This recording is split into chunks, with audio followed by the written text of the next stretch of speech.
안녕하십니까. 원스 파트 김마태 목자입니다. 저와 여러분이 보실 말씀은 사사기 6장 말씀입니다. 사사기 6장 12절 말씀을 한 목소리로 읽고 제가 기도하고 시작하겠습니다. 사사기 6장 12절 시작. 말미암아 궁핍함이 심한지라 이에 이스라엘에게 잠시 기도하겠습니다.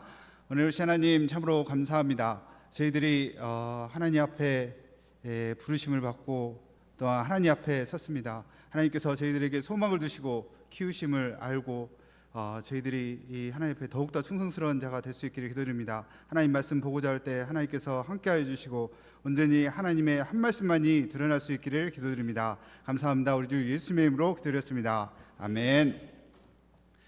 작년 우리 JBF 교장 선생님이신 기대현 목자님이 우리 JBF 회원들에게 외쳤습니다. Boys be ambitious for Christ in Christ. 와, 목자님께 물어보니 자기 자신에 대해서 낮은 자존감과 열등의식에 있는 우리 JBF 회원들이 하나님 안에서 꿈을 갖고 비전을 갖기를 원해서 이렇게 크게 외쳤다고 합니다. 오늘 말씀에서도 열등의식으로 가득 찬 한 청년이 등장합니다. 그는 기드온이었습니다. 기드온. 하나님께서 이 열등감 많고 두려움 많은 한 청년을 어떻게 도우셨습니까? 오늘 말씀 제목처럼 하나님께서는 기드온을 큰 용사로 부르시며 깨우시고 있습니다. 오늘 말씀을 통해서 저희들이 하나님께 나아가서 큰 소망으로 부르시는 하나님을 만나고 우리의 참 모습을 발견할 수 있기를 기도합니다. 1절을 보십시오. 이스라엘 자손이 또 여호와의 목전에 악을 행하였습니다. 이전에 이스라엘 사사가 살아있었을 때는 이스라엘은 태평하게 잘 살았습니다. 그러나 영적 지도자들이 죽고 세월이 흐르자 또다시 풀어져서 그들은 하나님 앞에 죄를 범죄하였습니다. 이번에는 하나님께서 미디안을 7년 동안 고생을 하게 하셨습니다. 이스라엘 백성들이 봄에 파정을 하고 농사를 짓게 하면 미디안, 아말렉, 동방 사람들이 떼를 지어 올라와서 모든 토지, 소산을 다 짓밟아 버렸습니다. 6절에서 보면 이스라엘이 미디안을 인하여 궁핍함이 심하였다고 하였습니다. 그들은 이제 먹고 살기도 힘들게 되었습니다. 이때서야 비로소 그들은 하나님께 부르짖기 시작했습니다. 그러나 하나님께서는 이들을 금방 구원해 주시지 않았습니다. 단지 현실 문제만 도와준다면 또 금방 죄에 빠지기 때문에 뻔했기 때문입니다. 하나님께서는 한 선지자를 보내어서 그들의 불행의 원인이 무엇인가 가르쳐 주었습니다. 8절에서 10절을 보면 이스라엘의 문제는 그들을 애굽에서 구원해 주시고 적과 꿀이 흐르는 땅 가나안으로 인도해 주신 하나님의 은혜를 잊어버리는 것이 문제였다고 합니다. 또한 하나님을 잃어버리고 우상을 숨기는 것이 죄가 문제였다고 합니다. 너희가 내 목소리를 듣지 아니하였느니라. 하나님께서는 이처럼 하나님의 말씀을 불순종하고 죄에 빠진 그들을 징계할 수밖에 없었습니다. 그러면 하나님께서는 고통 가운데 울부짖는 이스라엘 위해서 어떻게 도와주셨습니까? 첫째로 하나님께서는 기드온을 찾아가셔서 큰 용사로서 소망을 심으셨습니다. 11절을 보십시오. 여호와의 사자가 찾아갔을 때 여호와스의 아들 기드온이 무엇을 하고 있었습니까? 그는 포도주 틀에서 밀타작을 하고 있었습니다. 밀타작을 하되 어떻게 하고 있었습니까? 이렇게 껌지락 이렇게 밀을 이렇게 하나씩 까고 있었습니다. 본래 기드온이라는 이름은 찍어 넘어뜨린 나무를 베는 자라는 뜻입니다. 이름대로라면 그는 산에 올라가서 맨손으로 나무를 이렇게 부르고 엄청난 이런 파이터가 되어야 하지 않습니까? 그러나 그는 현실적으로 밀이나 까부수고 있는 사람을 하고 있습니다. 미디안 사람들에게 들킬까봐 두려워서 포도주 틀에 밀타작을 하고 있었습니다. 아니 기드온은 도대체 뭘 하고 있는 것입니까? 아마 자신도 한심했었을 것입니다. 나라는 도탄에 빠지고 나라의 운명이 불안한데 자신은 이처럼 포도주 틀에서 밀타작이라 해야만 하는가 하며 비참한 생각이 들었을 것입니다. 그러나 목구멍이 포도청이라 어찌든지 먹고 살아야 했기에 그도 어쩔 수 없었을 것입니다. 그러면 이런 기도를 향해 하나님께서는 무엇이라고 말씀하십니까? 다 같이 12절 말씀을 한 목소리로 읽어보겠습니다. 시작. 여호와의 사자가 기드온에게 나타나 이르되 큰 용사여 여호와께서 너와 함께 계시도다 하매, 하나님께서는 기드온을 가리켜서 큰 용사, 마이티 워리어라고 말씀하십니다. 기드온은 스스로 생각하기를 자신은 용사도 아니고 힘없는 쫄장부라고 생각하고 있었습니다. 대적 미디안이 워낙 강하기 때문에 무슨 일을 할 수 있단 말인가 생각하며 깊은 무력감에 빠졌을 것입니다. 그러나 하나님께서는 그가 용사라고 말씀하십니다. 용사 중에서도 큰 용사라고 말씀하십니다. 우리는 여기서 하나님께서 우리를 어떻게 부르시고 평가하는지를 배울 수 있습니다. 하나님은 현재 우리의 모습을 보시지 않습니다. 하나님은 변화된 미래의 모습으로 현재의 우리를 부르십니다. 현재 기드온은 겁쟁이입니다. 그는 미래 용사가 될 것입니다. 그래서 기드온에게 장차 용사여라고 부르지 않으셨습니다. 하나님은 현재의 큰 용사여라고 부르시고 있습니다. 이것이 하나님의 믿음입니다. 믿음은 바라는 것들의 실상이요 보지 못하는 것들의 증거라고 말씀하십니다. 믿음이란 현재의 미래의 모습을 보는 것입니다. 믿음 안에서 기드온이 현재 큰 용사로 보이는 것입니다. 우리는 하나님이 이런 믿음을 갖고 성경 곳곳에서 많은 믿음의 사람을 부르는 것을 볼 수 있습니다. 시몬은 어부였습니다. 거칠고 우악스러운 사람이었습니다. 다분히 감정적이고 다혈질의 사람이었습니다. 그는 나서기를 좋아했지만 자신이 한 말도 책임을 질 수 없는 사람이었습니다. 예수님을 3번이나 부인하는 사람이었습니다. 그러나 예수님은 시몬을 보시자마자 말씀하셨습니다. 네가 요한의 아들 시몬이니 장차 게바라 하리라.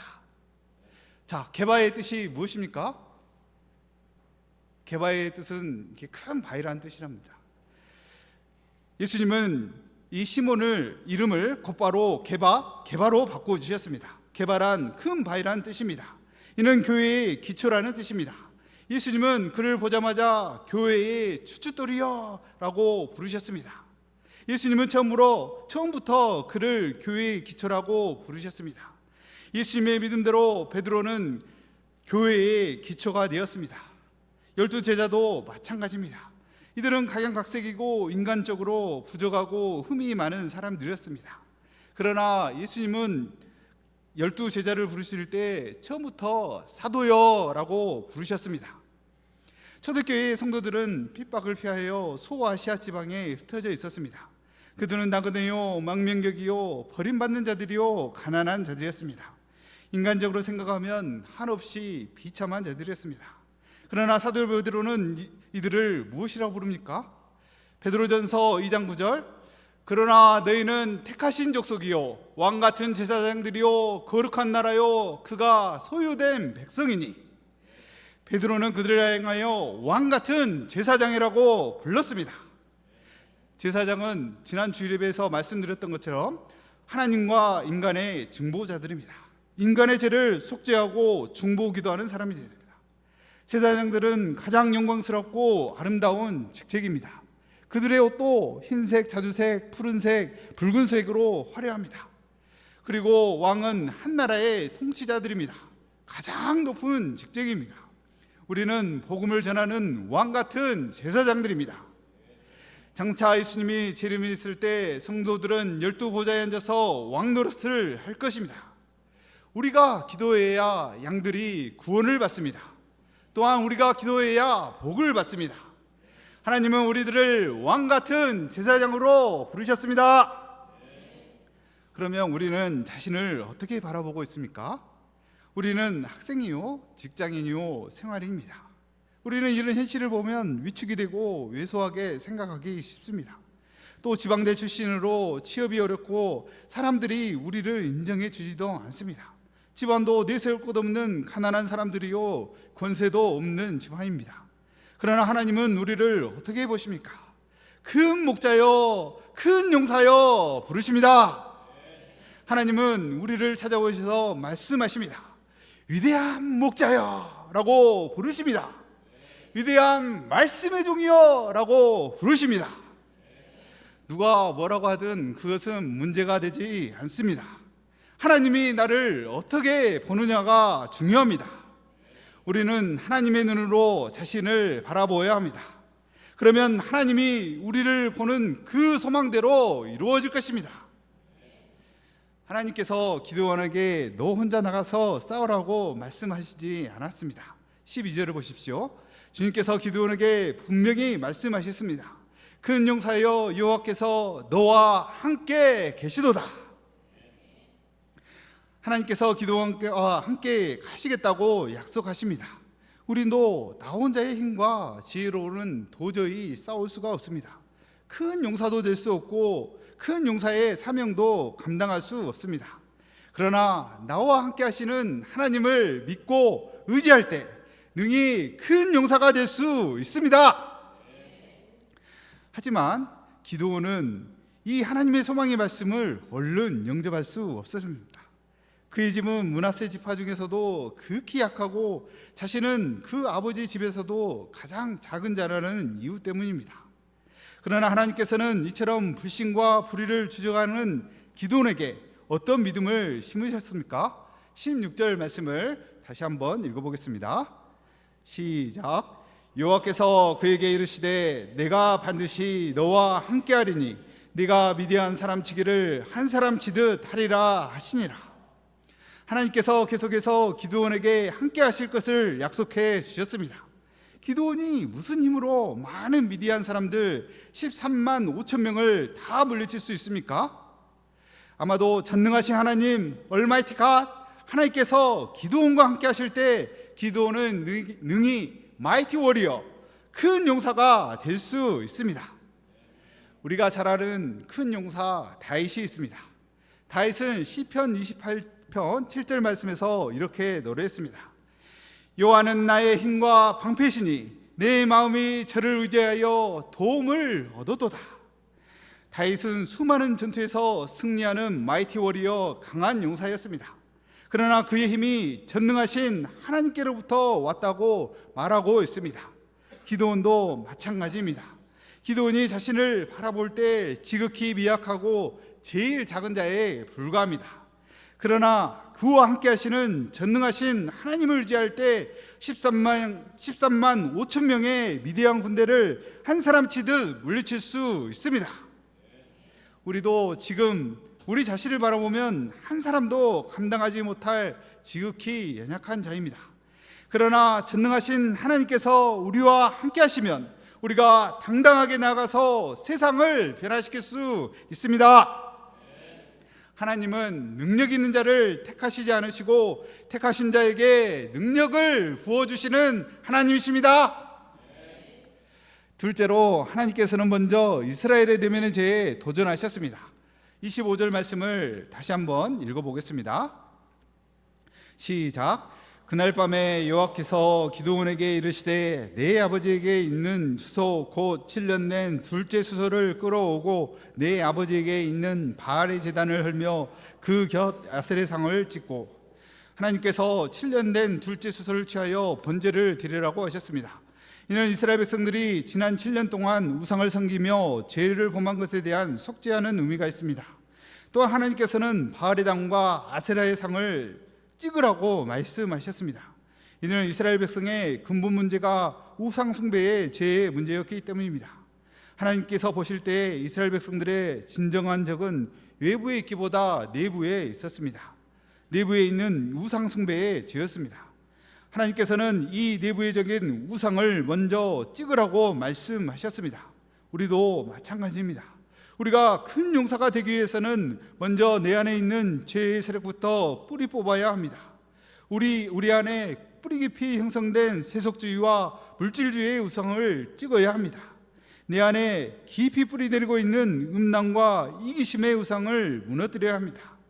믿음의 용사는 가장 먼저 자기와의 내적 싸움, 믿음의 선한 싸움에서 승리할 수 있어야 합니다. 그러면 기드온은 그 내부의 적과 어떻게 싸웠습니까? 27절을 보십시오.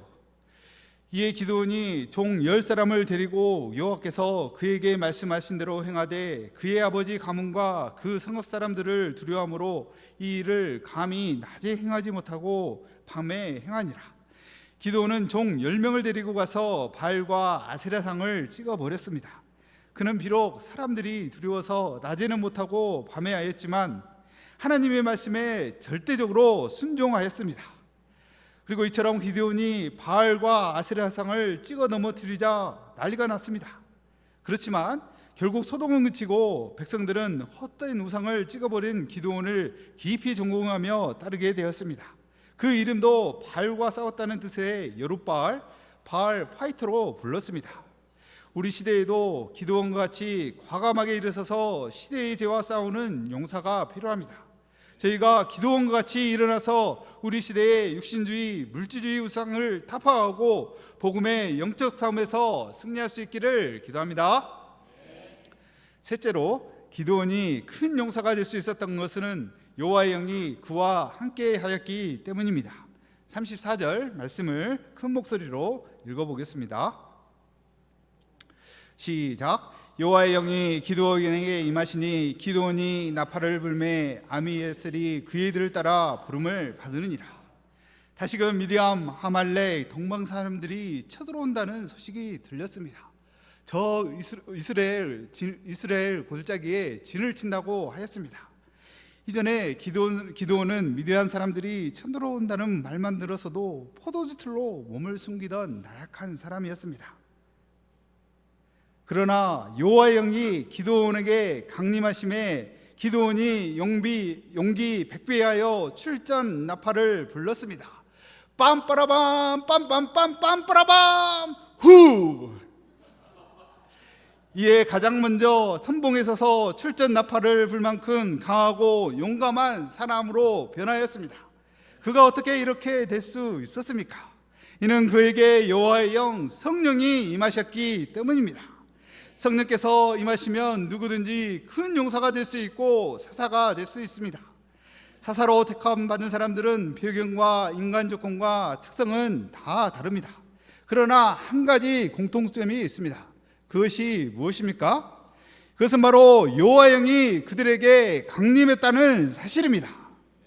그 사람이 비록 핸디캡이 있고 내적 결함이 있어도 여호와의 영이 임하시면 큰 능력을 내딛고 능히 나라를 구원하는 하나님의 큰 종이 될 수 있습니다. 우리는 여호와의 성령으로 강림하셔서 도와주시는 여호와의 싸움을 싸우고 있습니다. 우리는 단순히 하나님을 의지하고 나아가면 하나님께서 반드시 도와주십니다. 승리의 사인도 보여주십니다. 얼마든지 대적을 물리치고 승리할 수 있게 하십니다. 여호와의 영으로 승리를 주시는 하나님께 할렐루야 감사 찬양을 드립니다. 저는 본문 말씀을 보면서 하나님이 다시금 저를 캠퍼스의 큰 용사로 부르심을 영접할 수 있었습니다. 저는 직장생활을 하면서 2018년부터 7년간의 권고사직 대상자가 되어 회사에서 핍박을 받고 서울에서 혼자 생활을 하면서 많이 위축이 되었습니다. 마치 기드온이 포도주 틀에 밀이나 까부스르고 있는 것처럼 회사 회의실 속에서 숨어 지내고 있었습니다. 괜히 위축되고 힘이 들었습니다. 너는 패배자야, 실패자야 말하는 사람들 사이에서 무기력하게 지낼 수밖에 없었습니다.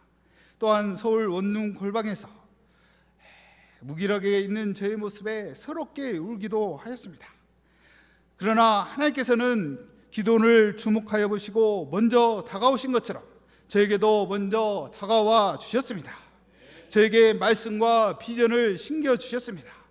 아침 일용할 양식과 저녁 보혜 목자님과 단일 하신 기도를 통하여 하나님의 소망을 바라보게 하셨습니다. 그리고 저는 저의 내면의 욕심과 이기심의 모습을 회개하였습니다. 이기적이고 자신만 아는 자인가 애통이 회개하였습니다. 물질을 챙기고자 하고 아낌없이 내어드리지 못하는 제 모습을 철저히 회개하였습니다. 세상의 성공을 바라기보다 하나님 나라의 소망을 어찌하든지 두고자 하였습니다. 그럴 때 하나님께서는 저에게 성령님의 도움을 받게 하시고 인내할 힘을 갖게 하셨습니다. 서울과 광주를 오가는 가운데서 겨우 믿음 중심만 지켰지만 하나님께서는 저를 말씀 강사로 세워주시고 JBF도 섬기게 하시고 목자님과 줄 탁구로 치게 하셔서 탁구를 칠 때마다 와라라라라 후! 한 번씩 다임 목자님도 이기게 하셨습니다. 제가 캠퍼스의 목자요 제사장님을 인식하게 하셨습니다. 그리할 때 성령님의 도우심으로 신기하게도 광주로 다시금 발령이 나게 하시고 광주에서 동역자들과 가족과 함께 지내게 하셨습니다. 헌금도 목자 생활을 하면서 처음으로 10의 2조를 드려보게 하셨습니다. 올해는 드디어 JBF의 한 양인 안재하군과 1:1 성경 공부를 하게 하셨습니다. 너무 똑똑해가지고 진짜 하나님께서는 쓰시는 자를 능력 있게 하십니다. 다만 우리는 내면의 죄를 회개하고 성령 충만하게 된다면 하나님께서 놀라운 역사를 보여주실 것입니다. 이번 여름 수양에서도 치유하시는 하나님을 만날 수 있기를 기도합니다. 이번 여름 수양에서도 하나님이 주신 비전을 보고 내면의 죄를 온전히 회개하고 풍성한 성령의 역사를 볼 수 있기를 기도합니다.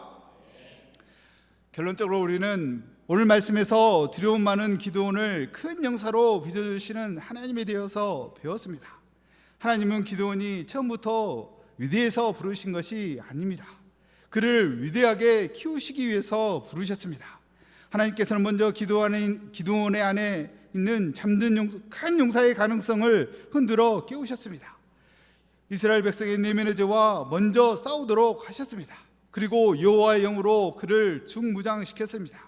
하나님은 연약하고 소심한 우리를 찾아와 오셔서 부르십니다. 큰 용사여, 주께서 너와 함께 하시도다. 우리가 큰 소망으로 부르시는 하나님의 소망을 붙들 수 있기를 기도합니다. 이 하나님께 나아가 우리의 참모습을 발견할 수 있기를 기도합니다. 다 함께 기도하시겠습니다. 은혜로우신 하나님, 참으로 감사합니다. 기드온을 큰 용사로 부르신 것처럼 저희를 큰 용사로 부르시는 하나님의 소망과 비전을 붙듭니다. 저희가 내면의 죄를 애통히 회개하고 또한 여호와의 영을 덧입음으로 저희들이 이 모든 세상의 죄를 이기는 큰 용사의 인생을 살 수 있기를 기도드립니다. 감사합니다. 우리 주 예수님의 이름으로 기도드렸습니다. 아멘.